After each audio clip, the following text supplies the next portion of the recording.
Bien, ya estamos en pantalla. ¿Hay alguna observación? ¿Todo está bien? Se ve bien, doctor. Se ve bien. Perfecto, entonces hacemos la clase indicando de que hoy vamos a ver el sistema circulatorio, o el aparato circulatorio, mejor dicho, que constituye, como todo sistema y todo aparato, de órgano importante, un órgano central, en este caso el corazón, y de conductos que son los que van a hacer posible que el corazón pueda llevar la sangre a todos los tejidos. Vale decir, vamos a contar con las arterias, las venas y los capilares, ¿no? Entonces vamos a dedicar a esto.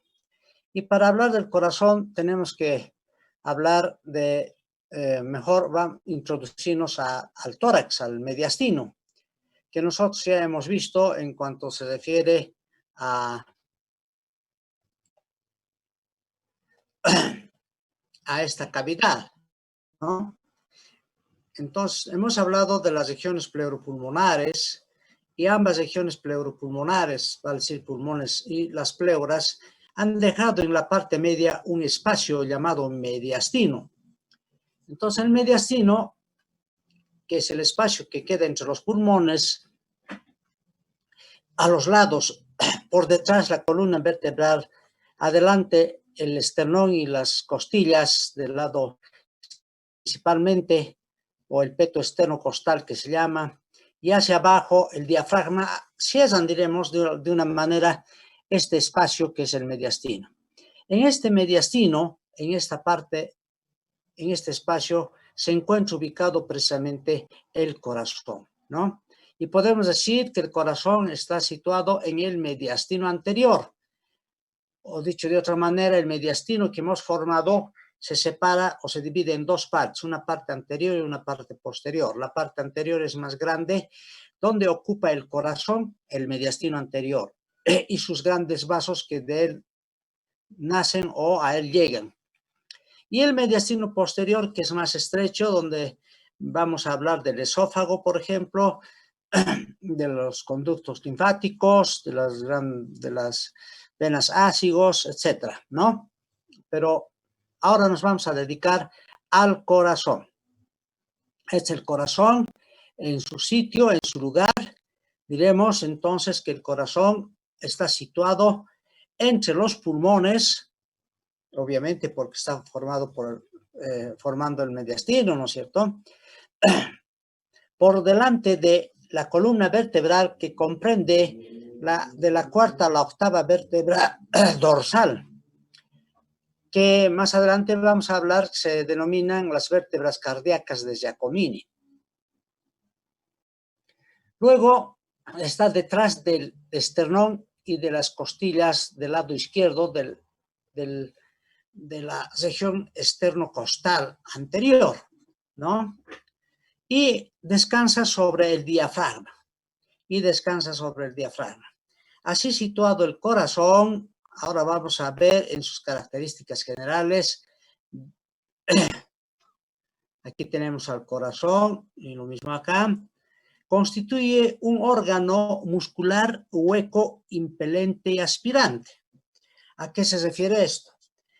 El corazón es un órgano muscular hueco, en cuyas cavidades van a venir a llenar la sangre proveniente de otros órganos, ¿no? Y que desde el mismo corazón van a ser impulsados esta sangre también a otros órganos destinados a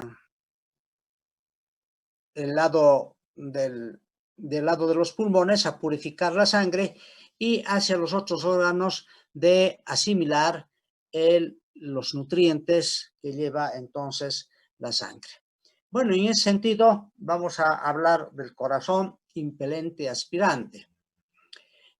Es aspirante porque cuando se dilata, es decir, cuando se produce la diástole cardíaca, cuando el corazón está vacío y se va dilatando para recibir sangre, que ese es el fundamento de su dilatación, ese se llama diástole cardíaca.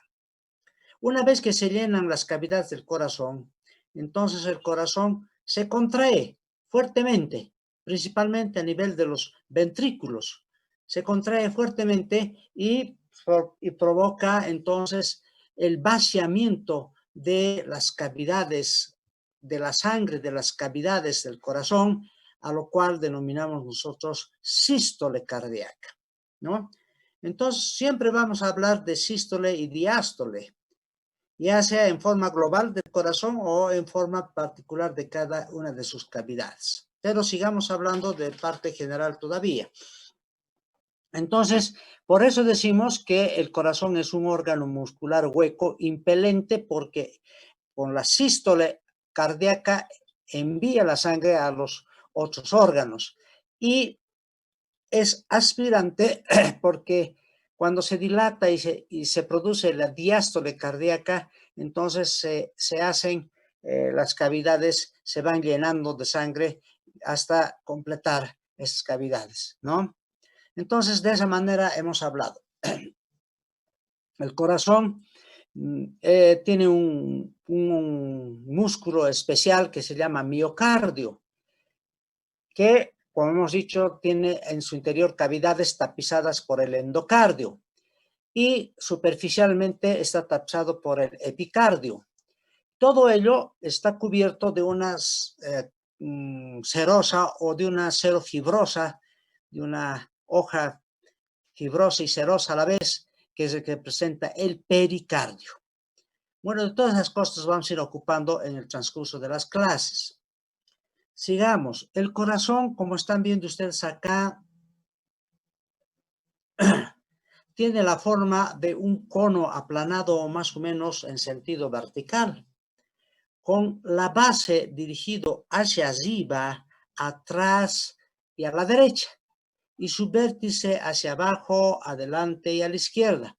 Por tanto, la posición del corazón es oblicuo en sus tres ejes, de arriba hacia abajo, de derecha a izquierda y de atrás hacia adelante. Esos son los tres ejes de oblicuidad. Esto estamos hablando en un corazón, diremos, de un individuo normotipo. Pero el corazón puede ser estrictamente transversal, descansando sobre el diafragma, y hacerse transversal en los individuos brevilíneos, vale decir, en individuos bajos. Y en individuos altos y delgados, el corazón a la inversa es más bien vertical, ¿no? Es de una posición vertical. Pero bueno, esas son características ya de estatura que tiene cada individuo. En términos generales, diremos, la orientación del corazón es de triple oblicuidad, ¿no? Como hemos señalado. De manera tal que la base se dirige hacia atrás, a la derecha, y hacia arriba el vértice o la punta del corazón, o apex, que se llama también, hacia adelante, hacia abajo y a la izquierda. El corazón, por la forma que tiene, entonces, presenta las siguientes medidas. Pesa alrededor de 275 gramos. Medido de su base a su vértice, tiene alrededor de 98 milímetros. Esto quiere decir casi 10 centímetros, ¿no es cierto? 98, 99, 100, 10 centímetros. Un diámetro transversal medido en su parte más ensanchada, que es la base, de 105 milímetros. Estas son las medidas que en términos globales y generales se le indican. Puede ser un poco más o puede ser un poco menos. Generalmente dicen que en las mujeres estas medidas siempre son menos en el corazón, ¿no? Pero bueno, nosotros vamos a tomar como medidas promedio, siempre hacemos esto para que tengan una idea de cómo es el tamaño del corazón. Voy a mostrarles aquí algo que tenemos en el museo, ¿no? es un corazón especial, un corazón enfermo, desde luego, que si ustedes observan en esta diapositiva, este es el vértice del corazón, la base del corazón, ¿no? Este es un trabajo de anfiteatro que hemos hecho en años A y que nos llamó la atención por el tamaño. Si ustedes se fijan en la regla, hemos dicho 10 centímetros, o sea, 98 milímetros. Los 10 centímetros aproximadamente se encuentra a este nivel, pero de aquí hasta aquí ya son 15 centímetros, 16 centímetros, un poco más inclusive, que prácticamente está agrandado el tamaño. Este no es un corazón normal, desde luego, a pesar que mantiene sus características del corazón en general, pero que por el tamaño aumentado en más de 5 centímetros es pues un corazón cardiomegálico, así se llama, un corazón agrandado, un corazón entonces voluminoso y se llama cardiomegalia, al aumento del tamaño del corazón. Esto se debe a diversas patologías, ¿no? Patologías de tipo cardíaca que se ven, por ejemplo, en el Chagas. Pero eso vamos a ver más adelante como parte de lo que va a ser el estudio. Bien, esto es lo que nosotros observamos en el corazón. Sus dimensiones promedio que nos permiten a nosotros conocer más o menos. Antiguamente se decía que el tamaño del corazón correspondía al puño del individuo, del paciente, ¿no? Pero eso era una comparación un tanto muy común que no corresponde a la exactitud del corazón, porque hay individuos que tienen sus manos, especialmente los que hacen trabajo manual muy fuerte, son unas manos gruesas y no corresponden a su corazón.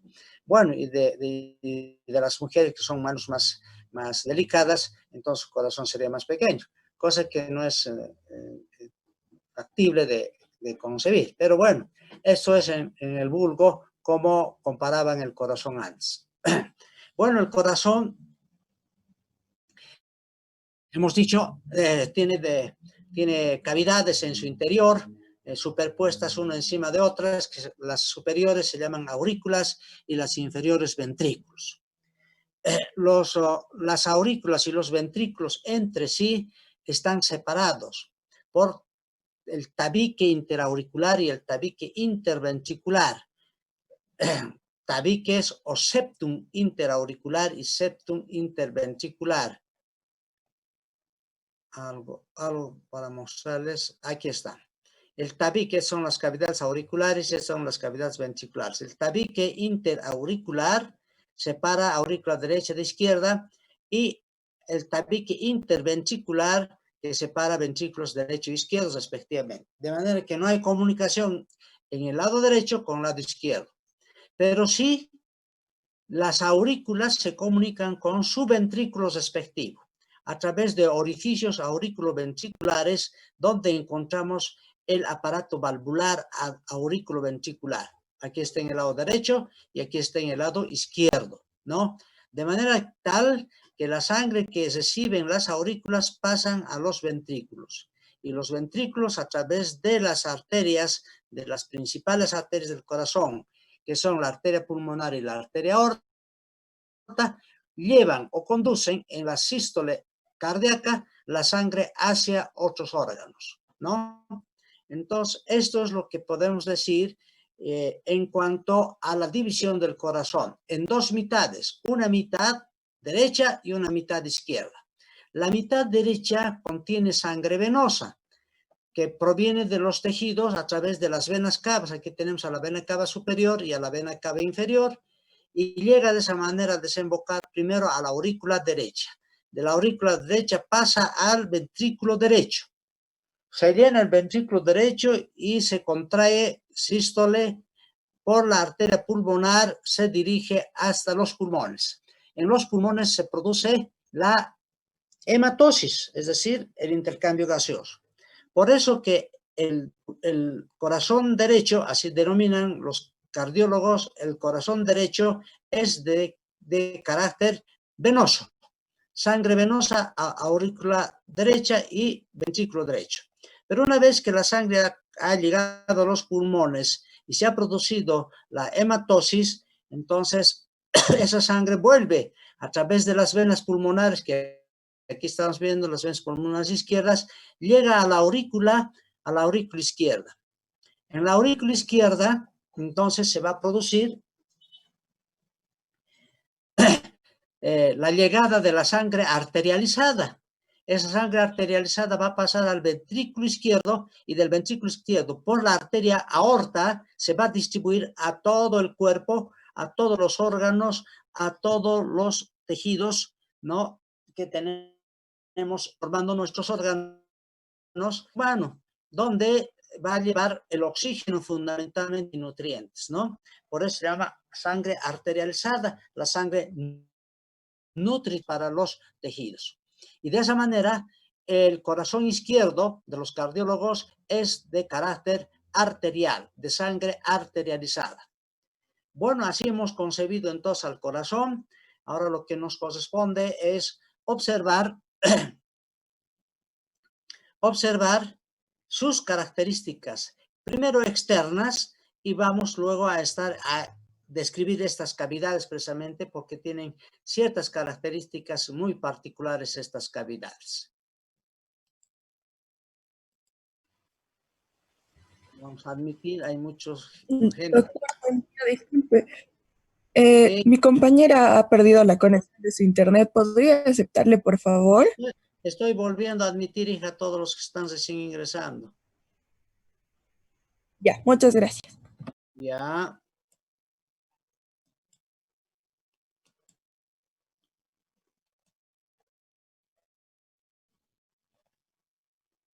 Yo creo que todos siguen ingresando, ¿no? Ya no es hora para estar ingresando, estamos aquí ya. Bueno. Sigamos entonces. Hemos admitido a varios atrasados y con los que se han salido. Entonces decíamos, vamos a hablar ahora de las características externas del corazón para luego entrar a las características internas del mismo. Entonces las características externas del corazón son a considerar las caras, los bordes, base y vértice, ¿no? Por la orientación ya sabemos dónde está la base y el vértice. Pero las caras, vamos a señalar que son 3 caras, aunque algunos autores dicen son solo 2 caras. Bueno, hay esta diferencia que vamos a señalar enseguida. Estas caras, 3 o 2, están limitados por 3 bordes, si son 3 caras, o 2 bordes si son 2 caras. Explicamos enseguida. Y esto tiene el carácter, las clases que estamos haciendo tiene este carácter de aclaración, algunos aspectos, algunos conceptos que los diversos autores tienen, ¿no? Porque no solo es repetir un solo autor y bueno, ahí nos quedan algunas confusiones. Entonces vamos a hablar primero de sus caras. Las caras, aquí estamos viendo, una vez que se ha quitado del tórax, estamos viendo la cara antero-superior o anterior simplemente o externo-costal. Así se denomina esta cara. O para otros autores, por ejemplo, se llama antero-superior, ¿no? Externo-costal. Bueno, esta cara, como estamos viendo, mira hacia adelante y un poco hacia arriba, ¿sí? Esa es una cara. Otra cara es la cara posterior-inferior, que descansa sobre el diafragma y se llama, para algunos autores simplemente cara inferior y para otros autores se llama cara diafragmática, ¿no? Cara diafragmática. Y finalmente tenemos la cara izquierda o pulmonar, a este lado, cara izquierda o pulmonar, que es de presencia variable. Cuando hay dilatación del corazón, esta cara desaparece. Y cuando hay la contracción, es decir, la sístole cardíaca, aparece esta cara. Entonces eso es lo que nos lleva a definir como tres caras o dos caras, según los autores. Solo hay que observar si está en dilatación, es decir, en diástole cardíaca o está en sístole cardíaca. Y de esa manera, entonces, existen las caras. Obviamente, cuando hay la contracción, el corazón está en relación con el pulmón izquierdo, con la escotadura cardíaca, de donde recibe el nombre de cara izquierda o pulmonar. Si consideramos tres caras, obviamente vamos a ver tres bordes. Y los bordes son un borde anteroinferior, o borde derecho de algunos autores, que va del vértice del corazón hasta la desembocadura de la vena cava inferior que aparece por acá, ¿no? Como en este caso, aquí están, del vértice hasta la desembocadura de la vena cava. Es un borde bastante bien formado, mejor, delgado, festoneado, ¿no? Convexo, o delgado y festoneado y convexo, para hacerlo más claro. A diferencia de los otros bordes. Si nosotros consideramos solamente dos caras, entonces habría que considerar solamente el borde izquierdo, ¿no? Que el borde izquierdo vendría a representar la cara izquierda, porque es redondeada, gruesa y redondeada. Pero si consideramos la cara izquierda como tal, esta cara izquierda estaría limitada hacia arriba por el borde superior izquierdo y por el borde inferior izquierdo, ¿no? Para diferenciar del inferior derecho, que hemos dicho acá, o anteroinferior, y el superior izquierdo, inferior izquierdo, que estos bordes no son muy nítidos, son redondeados y se confunden rápidamente con la cara pulmonar, de manera que si nosotros consideramos a la diástole o la sístole cardíaca, pues vamos a ver si existen o no estos, o se presentan los bordes y la cara izquierda, ¿no? Bueno, así se ha visto a las tres caras. ¿Qué presenta cada una de las caras? Es lo que nos interesa. Ahora, a ver, en la cara antero superior o anterior o externo costal esta, que se relaciona precisamente con el esternón, con las costillas del lado izquierdo, es importante para ver la región precordial, que vamos a hablar ya en sus relaciones con las costillas más adelante. Presenta entonces una parte media donde se encuentran la emergencia de los grandes vasos, la arteria aorta y la arteria pulmonar, ¿no? La aorta por el lado derecho y la pulmonar el lado izquierdo, ambos rodeados por unas prolongaciones conoideas, que son estas que vienen desde las aurículas y son las prolongaciones triangulares a manera de conos huecos hacia adentro, llamados orejuelas o orejuelas o aurículos de algunos autores. Aurículos, ¿no? Estas orejuelas o atrios auriculares rodean al origen de estos dos grandes vasos. La orejuela derecha rodea el origen de la arteria aorta y la orejuela izquierda a la arteria pulmonar, como estamos viendo aquí. Bueno, si nosotros separamos, lo cortamos a este nivel a los grandes vasos, vamos a encontrar por encima y detrás de los grandes vasos a las aurículas, a las caras de las aurículas, ¿no? A la cara anterior de las aurículas. Las aurículas están separados de los ventrículos que estamos viendo aquí por el surco aurículo-ventricular, del lado derecho y en el lado izquierdo.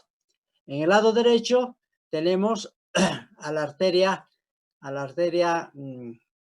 auriculoventricular del lado derecho, o coronaria derecha, y al lado izquierdo la arteria coronaria izquierda, ¿no? Coronaria derecha y coronaria izquierda en su origen. En cuanto se refiere por debajo de los grandes vasos, tenemos a los ventrículos, de donde el ventrículo derecho y el ventrículo izquierdo están separados por un surco que partiendo de la arteria pulmonar se dirige hacia el vértice sin alcanzar el vértice, ¿no? Se dirige hacia abajo, pero se inclina a 1 o 2 centímetros del vértice del corazón hacia el lado, al borde del corazón hacia el lado derecho. Es el surco interventricular anterior, donde, como están viendo ustedes, se encuentra la arteria interventricular, que es rama de la arteria coronaria izquierda, ¿no? La arteria interventricular anterior, que es esta. Si nosotros ahora observamos así, diremos que la cara anterior del corazón está formado por los 2 tercios del ventrículo derecho y 1 tercio por el ventrículo izquierdo. Dicho de otra manera, toda la parte más extensa lo forma el ventrículo derecho y solo una parte pequeña corresponde al ventrículo izquierdo. Para ser más precisos, 2 tercios de esta cara corresponde al ventrículo derecho y 1 tercio al ventrículo izquierdo. Para ver en la cara inferior, todo lo inverso, ¿no? Todo lo inverso vamos a ver en la cara anterior. Eso siempre, desde luego, aplicando la ley de la polaridad, ¿no? Eso no deben olvidar. Bueno, eso en cuanto a esta cara. En la cara inferior o diafragmática, es esta, la cara inferior o diafragmática, su nombre indica, descansa sobre el diafragma. Bueno, tenemos ya, esta es la cara anterosuperior igual, que ya hemos dicho. La cara inferior, o diafragmática, o posterior inferior, porque mira hacia atrás, un poco hacia atrás, pero más hacia abajo, y descansa sobre el diafragma. También encontramos ahí una porción de lo que corresponde a las aurículas y de lo que corresponde a los ventrículos. Las aurículas, la aurícula derecha, ahí vamos a ver la desembocadura de la vena cava inferior, principalmente hacia abajo, en su cara inferior. Y aquí, en la aurícula izquierda, la desembocadura de las venas pulmonares que más bien corresponden a la base. Las aurículas entre sí están separados por un surco, el surco interauricular, que es un surco muy ancho y un ancho poco profundo, oculto entonces entre la desembocadura de las venas pulmonares del lado derecho, que son estos. Las aurículas, a su vez, están separados de los ventrículos, que es esto, por el surco aurículo-ventricular derecho e izquierdo, ¿no? O llamado también surco coronario, porque aquí se encuentra el seno coronario y la arteria coronaria izquierda, que viene al lado de la cara inferior del corazón. Entonces tenemos el surco aurículo-ventricular. Por debajo del surco aurículo-ventricular tenemos, aquí está, a los ventrículos, ¿no? Y los ventrículos tienen también un surco, el surco interventricular posterior. El surco interventricular posterior entonces se dirige igual de la desembocadura de la vena cava, en este caso de la vena cava inferior, hacia la punta del corazón. Tampoco alcanza el vértice del corazón, sino se dirige más al lado derecho. Divide de esa manera a los ventrículos en el ventrículo izquierdo, que representa los 2/3 de la cara inferior del corazón, ventrículo izquierdo. Y el tercio, un tercio más pequeño, corresponde al ventrículo derecho, que estamos viendo acá. Algunos autores lo dividen en cuartos, 3/4 para el ventrículo izquierdo y 1/4 para el ventrículo derecho, igual que en la cara anterior. Pero nosotros estamos tomando tercios, 2/3 para el ventrículo derecho y 1/3 para el ventrículo, mejor dicho, 2/3 para el ventrículo izquierdo y el tercio restante para el ventrículo derecho. Y de esa manera tenemos entonces a la cara posterior inferior. La cara pulmonar, ya hemos señalado, corresponde a la relación con el pulmón, es convexa, que se confunden con sus bordes respectivos. Respecto a la base y al vértice, la base corresponde a las aurículas, esta es la aurícula derecha y la aurícula izquierda. La aurícula derecha recibe a la desembocadura de la vena cava superior y de la vena cava inferior, ¿no? Y la aurícula izquierda, a su vez, recibe a las venas pulmonares izquierdas, que son estas, y derechas. Entre ellas hay un espacio como un ancho surco que se relaciona con el esófago. Es la impresión esofágica por el cual se desciende el esófago, ¿no? Y aquí está entonces aurícula derecha, aurícula izquierda, ¿no? Aurícula derecha y aurícula izquierda. Y lo propio aquí, tenemos la orejuela y la otra orejuela. Algo que, para ir completando esta situación, diremos que el corazón, por ser un órgano muscular, tiene una coloración rosada a rojiza, pero presenta una cantidad de tejido graso pericardíaco, como estamos viendo aquí, generalmente abundante en los surcos que hemos visto. Vamos a ver en la otra más. Ahí, ¿no? Todo esto es tejido graso, ¿no? Tejido graso. En los surcos auriculoventricular e interventriculares principalmente, ¿no? Que le hacen al corazón de un color rojo amarillento por consecuencia, ¿no? Por consecuencia. Bien, eso para apuntar esta característica que hemos señalado. Finalmente diremos el vértice del corazón. El vértice del corazón se dirige, hemos dicho, hacia abajo, adelante y a la izquierda. Se sitúa generalmente en el cuarto o quinto espacio intercostal del lado izquierdo, aproximadamente a 8 centímetros de la línea medio esternal, de la línea media del esternón hacia el lado izquierdo, ¿no? Sobre el cuarto o quinto espacio intercostal, ¿no? Y como no vamos a poder medir los 8 centímetros todavía, nada de eso, en lo práctico es utilizar la clavícula hacia arriba, y que es lo más sobresaliente que tenemos, y ahí encontramos la línea media de la clavícula, la línea, así se llama, el punto medio de la clavícula, y de ahí bajamos una línea vertical hacia el tórax, ¿no? Y esta línea medio clavicular debe cortar al cuarto o quinto espacio intercostal. Ese es el punto donde encontramos al vértice del corazón, al ápex del corazón.